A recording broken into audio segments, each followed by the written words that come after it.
Hello, I am here with another amazing woman from New York who's committed to making sure that, again, we're hiring our own folk and threading our money back through our communities. Paulette, you are a premier designer.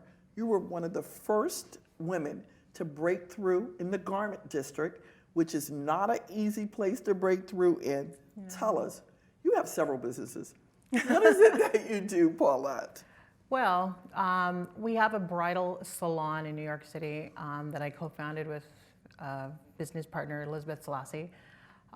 We also have a marketing company called Designer Loft Production, where we do branding, strategic alliances, bringing over brands from Europe to America and teaching them how to be successful in America. And I'm also the designer and creative director for a Japanese company called Yumi Katsura. Wow. So you got like a lot of jobs. 16 jobs, yes. 16 jobs, right? Yes. What is it that you do in the garment district in particular? In the garment district, well, we have our showroom for our Yumi Katsura brand, and we also have our bridal salon in the garment district. So we opened the salon in the garment district hoping to give young women an opportunity to feel like a celebrity, to go up to a showroom to buy your gown instead of going into a typical brick and mortar store. How many people work for you? Oh gosh, our business is also very seasonal. During Fashion Week, we can have up to 100. And maybe during the year, we'd have maybe between 15 and 25 people that work for us ongoing. And what's the advantage of you hiring first-time job seekers or interns, or there's so many women across the country that want to get in fashion? Oh, there are so many. And we get bribery. I mean, there are people that have offered to pay me to hire their child. Right. And it's just a little bizarre. But I have to tell you, 2 of my best employees and 2 people that are in senior management started as interns when they were 18 years old. Wow. And they've just, moved right up the scale, and they're just incredible. They put all their effort in. They worked 7 days a week.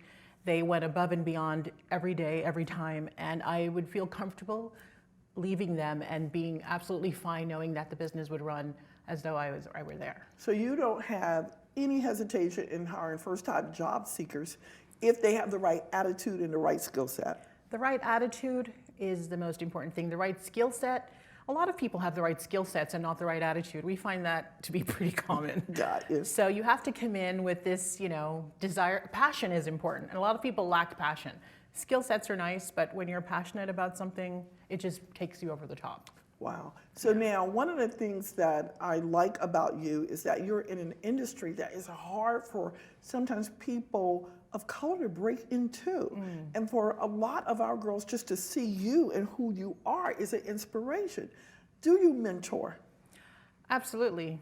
I'm a big sister of America. I'm still in a sister relationship with my first big sister that I had in college.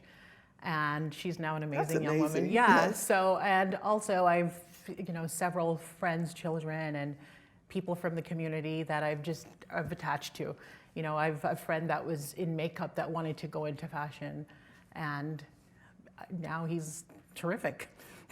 What advice do you have? This is gonna air everywhere, including on our business sanctuary. Yeah. If I'm 19 and I'm watching this, and the only job perhaps I've had is part-time flipping burgers maybe somewhere, what advice do you have for me if I can't wait to get into the fashion industry?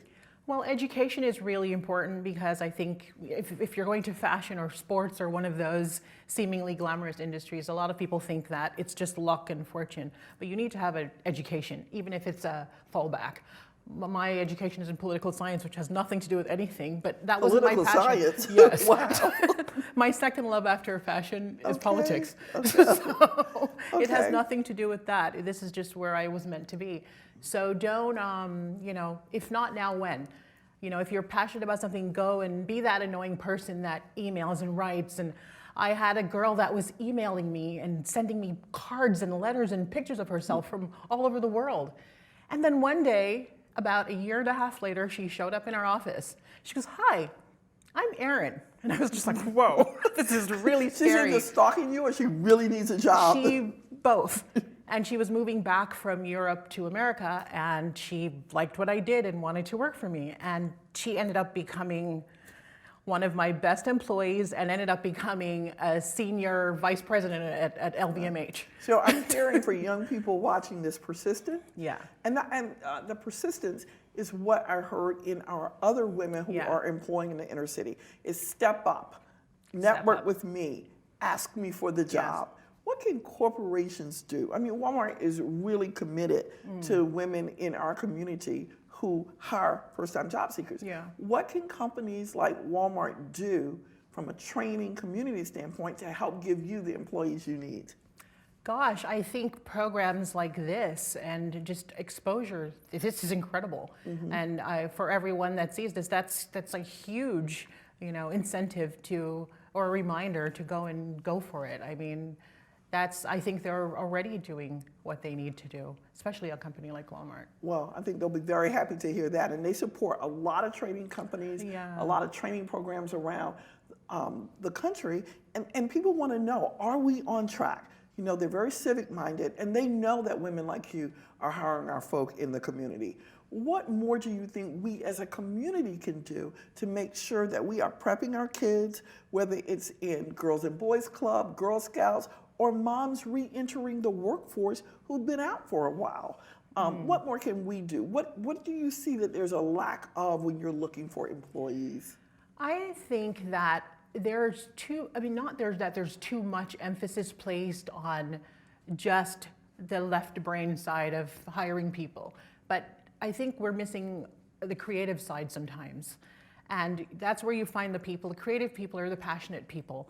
And we have the analysts, and then an analyst without the creativity isn't going to work for our industry. And I feel like a lot of the creatives get left behind because they're too flaky, they're too different, they're judged on their appearances rather than being judged on their substance. Well, then that means we need more CEOs like you, because clearly there is a huge push in this country that everybody make a chip or be expert in the technical field, but there is nothing wrong with continuing to celebrate the creative field with an app under it. Absolutely. I mean, and a technical person can only be technical because a creative person created that product for them to be technical with. Yes. So.